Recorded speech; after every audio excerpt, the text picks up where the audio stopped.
जय हिंद दोस्तों, स्वागत है आपका ईडीओ फॉर इंडिया के प्लेटफॉर्म पर।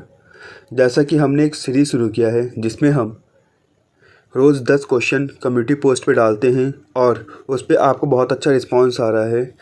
और यह क्वेश्चंस आयोग द्वारा पूछे जाने वाले अति महत्वपूर्ण प्रश्न हैं जिसकी प्रैक्टिस करके आप आने वाले एग्ज़ाम्स जैसे Allahabad RO-ARO 2023, UP police, UP PCS और यूपी के कई सारे एग्ज़ाम्स में आपको ये क्वेश्चंस देखने को मिलेंगे।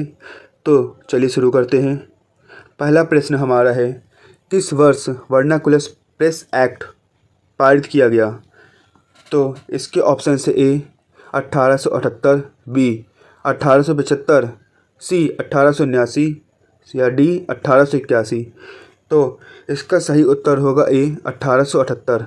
1878 में वर्नाकुलर प्रेस एक्ट आया था जिसमें भारतीय अखबारों पे एक कंट्रोल कर लिया गया था, फिर बैन लगा दिया गया था।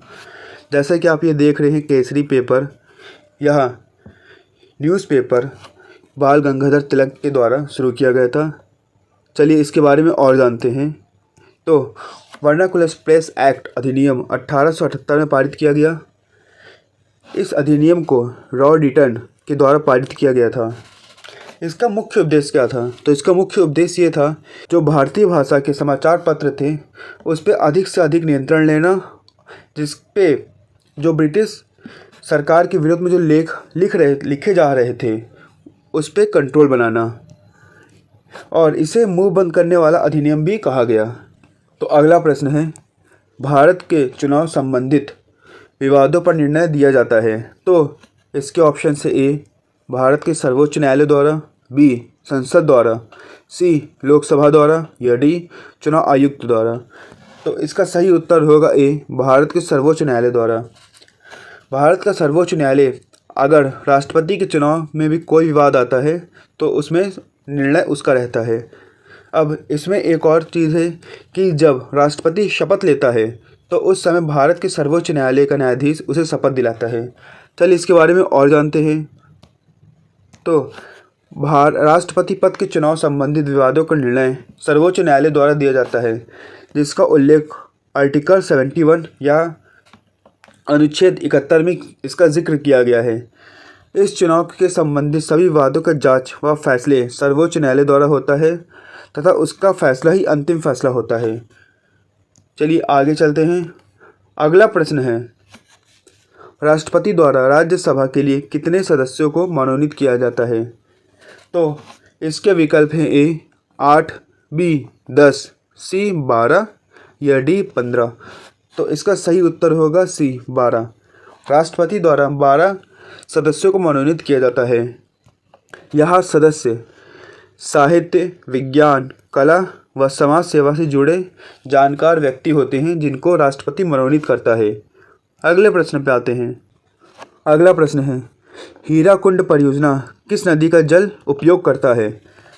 तो इसके ऑप्शन है ए गोदावरी, बी नर्मदा, सी सोन या डी महानदी। तो हीराकुंड डैम, जैसा आप यहाँ पे मैप में देख रहे हैं, यहाँ पे है, तो यह महानदी का पानी यूज़ करता है। तो ऑप्शन डी हमारा सही होगा। यह डैम उड़ीसा में है। चलिए इसके बारे में और जानते हैं।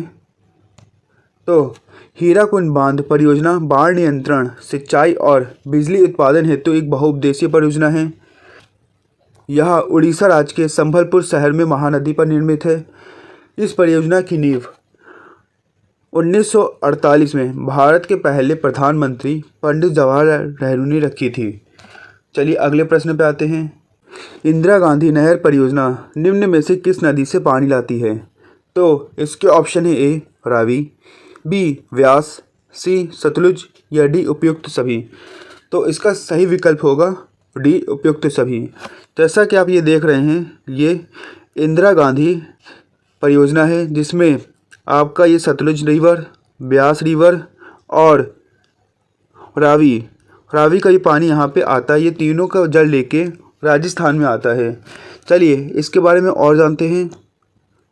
तो इंदिरा गांधी परियोजना के द्वारा रावी, व्यास, सतलज तीनों नदियों का जल राजस्थान के मरुस्थलीय क्षेत्र में लाकर सिंचाई की सुविधा प्रदान की जाती है।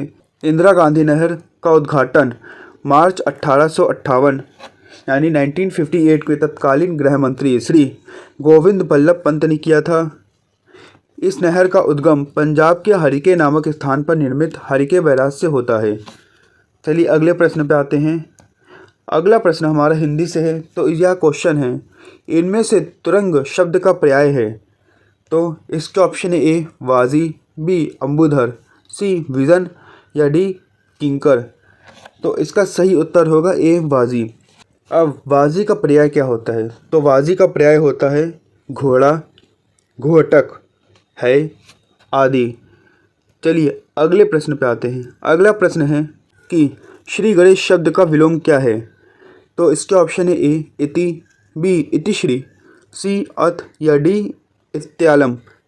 तो श्री गणेश करना मतलब किसी भी कार्य का शुभारंभ करना, तो इसका विलोम होगा बी इतिश्री।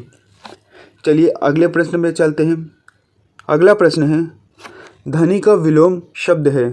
तो इसके ऑप्शन है ए धनहीन, बी अधीन, सी अधनी या डी निर्धन। तो इसका सही उत्तर होगा डी निर्धन। धनी का विलोम निर्धन होगा। अगले प्रश्न पे हम आते हैं। अगला प्रश्न है, अपना उद्देश्य पूर्ण होने पर संतुष्ट ऐसे व्यक्ति के लिए एक शब्द होगा। तो इसके ऑप्शन है ए चिर प्रसन्न, बी कृतज्ञ, सी आभारी या डी कृतार्थ। तो इसका सही उत्तर होगा डी कृतार्थ। अब चिर प्रसन्न उसे कहते हैं जो मन से प्रसन्न होता है। कृतज्ञ उसे कहते हैं जो दूसरों का उपकार मानता है। और कृतघ्न उसका विलोम होता है और कृतघ्न का मतलब होता है जो किसी का उपकार नहीं मानता। आभारी जब हम किसी का आभार व्यक्त करते हैं, आभार मानते हैं। तो अगले प्रश्न पे हम आते हैं और ये आखिरी प्रश्न है। क्वेश्चन है, इनमें से तत्सम शब्द कौन सा है? तो इसके ऑप्शन है ए भैंस, बी बारह, सी सच या डी पद। तो इसका सही उत्तर होगा डी पद। धन्यवाद दोस्तों यहाँ तक बने रहने के लिए। आप ऐसे ही क्विज़ अटेंड करते रहे जिससे आपकी तैयारी और अच्छी होती रहे।